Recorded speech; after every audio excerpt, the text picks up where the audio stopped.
Live from Fargo and serving you on TV, online, and on the go. This is Valley News Live at 10.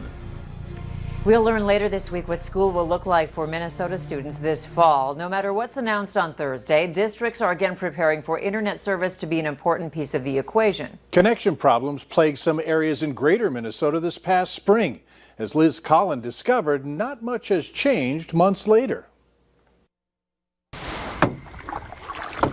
Ely is often considered the starting point for a tranquil trip to the Boundary Waters, not a place to stay plugged in. So this has been a big problem for Northeast Minnesota. It has been a big problem. It's why internet access in the age of COVID-19 school restrictions has been a big challenge. Superintendent Eric Erie says nearly 30% of families in the area have reported connection problems. Last spring, that meant sending mobile hotspots home, creating them in parking lots, and going old school, literally, with pencil and paper. For me, it's an equity issue.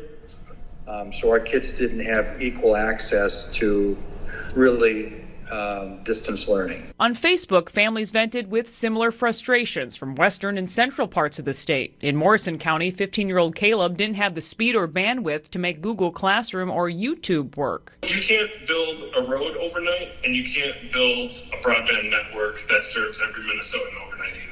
The Minnesota Rural Broadband Coalition remains committed to connecting everyone in the state to broadband. Right now, nearly 20% of greater Minnesota is considered off the grid. We have a plan as a state to close that gap. It just requires funding. They hope another special session in August could give it the green light. We're awaiting Thursday's announcement. Money that won't mean much this school year in Ely, still awaiting a solid connection. Meanwhile, we'll know more about what Fargo has in store for the start of the school year on Thursday as well. A special board meeting has been scheduled for 8 in the morning at the district office to discuss plans. There will be a staff presentation followed by questions and discussion. With uncertainty surrounding the new school year and rising COVID-19 cases, parents are trying to come up with the safest way to educate their kids. One option is gaining popularity, the pandemic pod. Parents are taking a look at homeschooling with other families, bringing a teacher into the home and splitting the cost. Not all families can afford to hire an expert. Still, several parents say they want to keep their children home this school year. You know, it's just a tricky time that we just need to step back. There's no playbook for how to parent in a pandemic.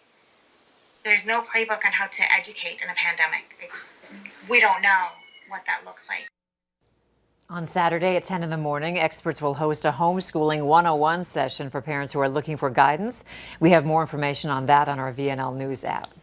We have updated numbers of COVID-19 cases in our area. In North Dakota, there are 157 new cases with a 3.6% daily positivity rate. Minnesota is reporting 480 new cases. To get a full breakdown of the numbers, go to our website at valleynewslive.com. 1 in 5 North Dakotans have been tested for COVID-19. That's more than 150,000 tests to date. If you are going to be tested, the experts are finding that the type of test matters. Valley News Team's Katie Opperly takes a look at what's being offered in the Cass County area and how effective these tests are. Healthcare providers have been rapidly testing people for COVID-19, hoping to get a better handle on the pandemic. Usually it's a nasal swab or a throat swab. Some of the newer ones have saliva, where you just get upper respiratory secretions. These types of tests have all been used at Essentia in Fargo, and not all tests are equal. The data that I've seen shows that the nasal swabs can be off by as many as 30% of the time, or about a third of the time. Pharyngeal swabs, similar, where the nasopharyngeal ones might only miss it 10 to 20% of the time. Vetter explains the nasopharyngeal, or the long swab that enters the nose into the throat, is the most likely to detect the virus, because the further you get away from the respiratory tract, there is more room for air. The nasopharyngeal and the nasal swabs are the two most common right now. At Sanford, they say nasopharyngeal is the only test they are using, adding they have had very few false positives or negatives. But Vetter also stresses if you're looking for the most accurate result, timing matters too.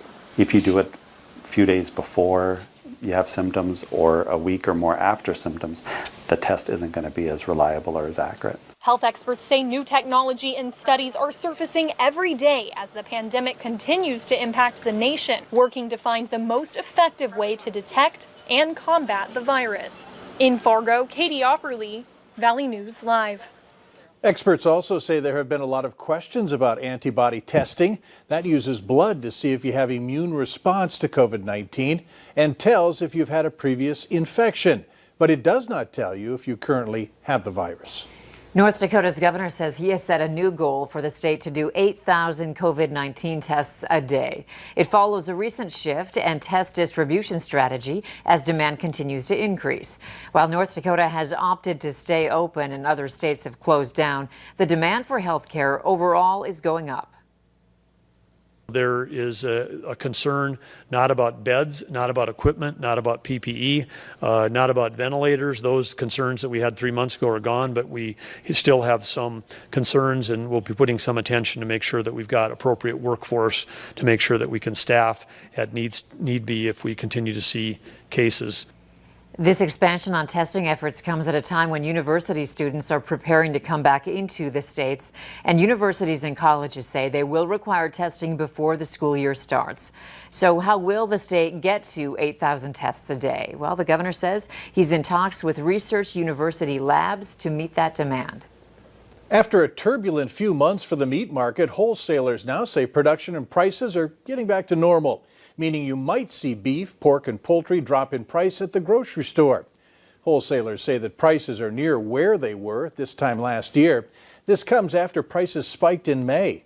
Major meat packers are back open. Thanks to a backlog in cattle, pigs, and other animals, supply has finally stabilized. All the years I was in business, it was higher than I'd ever seen it. There were only a few plants operating, and that was the reason. So when the rest of them came back online, it brought the prices down. More ads demand now matches the supply, which should help prices decline for consumers. A rally is scheduled tomorrow in Grand Forks to urge Senator John Hoeven to vote for the HEROES Act. Members and leaders from the Northern Valley Labor Council say the HEROES Act will protect the lives and livelihoods of working Americans. The rally is slated for tomorrow at 4 p.m. at the Federal Building. That's 102 North 4th Street in Grand Forks. In Barnes County, authorities need your help finding an inmate who's been missing since yesterday. His name is Tyler Delmore. There's a picture of him on your screen. He was on work release and left the jail about 10 a.m. yesterday. He was supposed to be back last night, but didn't show up. If you have any information on his whereabouts, call 701-845-8530. A mechanical issue caused this wind tower base to roll into a ditch this morning. The North Dakota Highway Patrol posted this photo on its social media pages. This is on Highway 81, 1 mile south of Pingree. The Highway Patrol says the road will likely be closed tomorrow so they can move and fix the tower.